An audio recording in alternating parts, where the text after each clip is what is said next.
بسم الله الرحمن الرحيم. الحمد لله رب العالمين، والصلاة والسلام على المبعوث رحمة وهداية وبشرى للعالمين سيدنا محمد وعلى آله وصحبه ومن اهتدى بهديه واتبع سنته وطريقته إلى يوم الدين. أما بعد، أيها المشاهد الكريم، إن هذا الشهر الكريم شهر رمضان هو شهر الانتصارات للمسلمين. الله سبحانه وتعالى ينصر عبده ونبيه محمدا صلى الله عليه وسلم، وينصر الإسلام وينصر المسلمين خاصة في شهر رمضان المعظم. قد يتساءل سائل ويقول: لماذا يعطي الله سبحانه وتعالى النصر في شهر رمضان للمسلمين؟ وباختصار نقول إن المسلمين يرجعون إلى الله سبحانه وتعالى في شهر رمضان ويطيعون الله ويتصلون به سبحانه وتعالى في رمضان أكثر مما يتصلون به سبحانه في غيره من الشهور. فنجد في شهر رمضان المعظم المسلمون يؤدون فريضة الصوم، المسلمون يؤدون فريضة الصلاة، المسلمون يزيدون عن الصلاة المفروضة بصلاة التراويح، فتكون نفوسهم أقرب ونفوسهم أسمى وروحهم المعنوية أعلى وأعلى في شهر رمضان، وهم بذلك يحققون مبدأ قاله الله سبحانه وتعالى في سورة محمد، وهو قوله سبحانه وتعالى: بسم الله الرحمن الرحيم: يا أيها الذين آمنوا إن تنصروا الله ينصركم ويثبت أقدامكم. فالحقيقة أن العباد المؤمنين هم الذين نصروا الله سبحانه وتعالى في رمضان، فنصرهم الله على أعدائهم في رمضان. ليس النصر متوجها من الله سبحانه وتعالى للمؤمنين فقط في شهر رمضان بدون سبب، بل هناك سبب، وهو أن المسلمين يرجعون إلى الله تعالى في رمضان أكثر مما يرجعون في غيره من الشهور. ولذلك لو تتبعنا التاريخ الإسلامي لوجدنا أن المسلمين نصرهم الله سبحانه وتعالى أول ما نصرهم في غزوة بدر الكبرى كان ذلك في رمضان، في فتح مكة كان ذلك في رمضان، في غزوة أو في موقعة حطين كان ذلك في رمضان، في عين جالوت كان ذلك في رمضان. كل هذه المواقع التي تم النصر فيها للمسلمين على أعدائهم كانت في شهر رمضان. نأخذ مثلا غزوة بدر المباركة الكبرى، وتسمى هذه الغزوة غزوة بدر نظرا إلى أن هذه الموقعة كانت حول بئر تسمى ببئر بدر، وهي معروفة إلى الآن في المملكة العربية السعودية بهذا الاسم.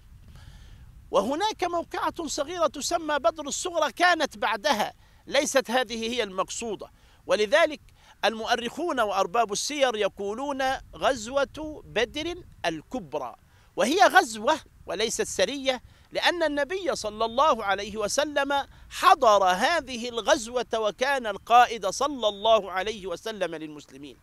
وقعت هذه الغزوة في يوم 17، وقال المؤرخون إنه كان يوم اثنين 17 من شهر رمضان من السنة 2 للهجرة.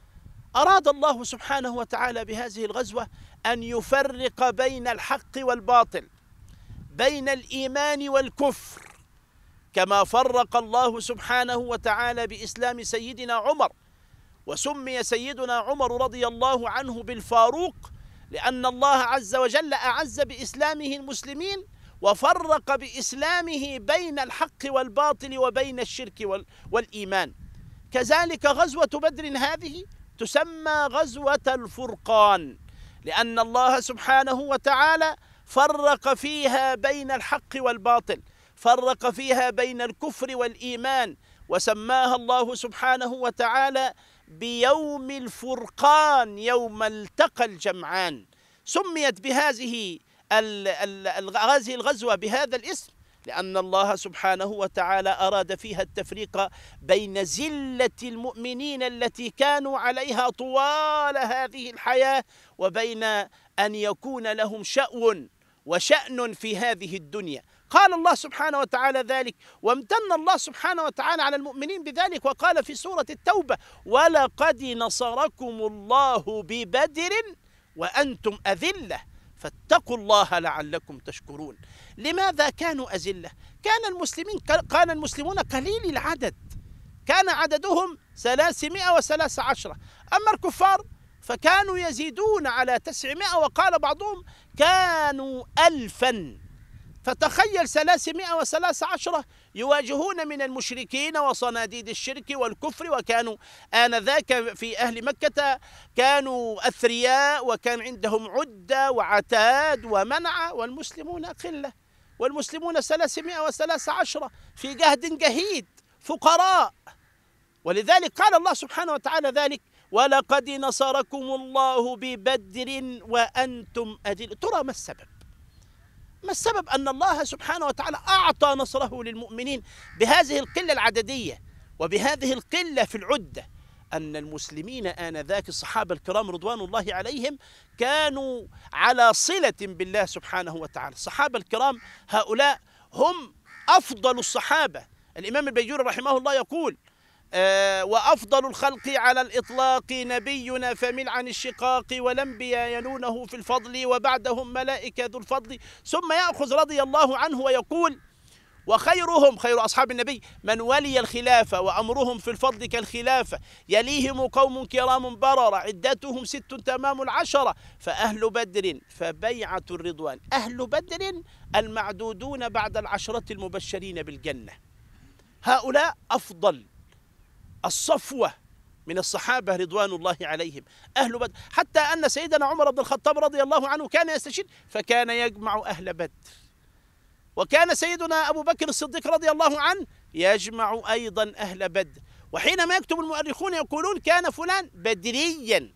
بدريا، ما معنى بدريا؟ أي أنه شهد بدرا مع سيدنا رسول الله صلى الله عليه وسلم. لا شك الملائكة تنزلت في هذا اليوم وقاتلت مع النبي صلى الله عليه وسلم في غزوة بدر. الخلاصة أيها الكرام أن المسلمين إذا رجعوا إلى الله سبحانه وحققوا قول الله سبحانه وتعالى: يا أيها الذين آمنوا إن تنصروا الله ينصركم ويثبت أقدامكم، أعطاهم الله عز وجل نصره المبين. وإني أشبه اليوم بالبارحة، إذا كان المسلمون في أي بقعة من بقاع الأرض قلة، ولكنهم موصولون بالله سبحانه وتعالى، عندهم هذه الصلة التي كانت عند صحابة سيدنا رسول الله صلى الله عليه وسلم، لا شك أن الله عز وجل سينصرهم.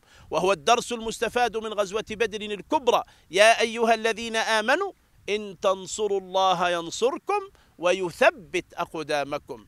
هذه غزوة بدر لا أدخل فيها في تفصيلات كثيرة، وإنما نأخذ منها عظة وعبرة في هذا الشهر الكريم، شهر رمضان، شهر انتصار المؤمنين. نأخذ هذه العبرة وهذه العظة، وهي قول الله سبحانه وتعالى: يا أيها الذين آمنوا إن تنصروا الله ينصركم ويثبت أقدامكم. وإلى لقاء آخر إن شاء الله سبحانه وتعالى. أقول قولي وأستغفر الله لي ولكم، والسلام عليكم ورحمة الله وبركاته.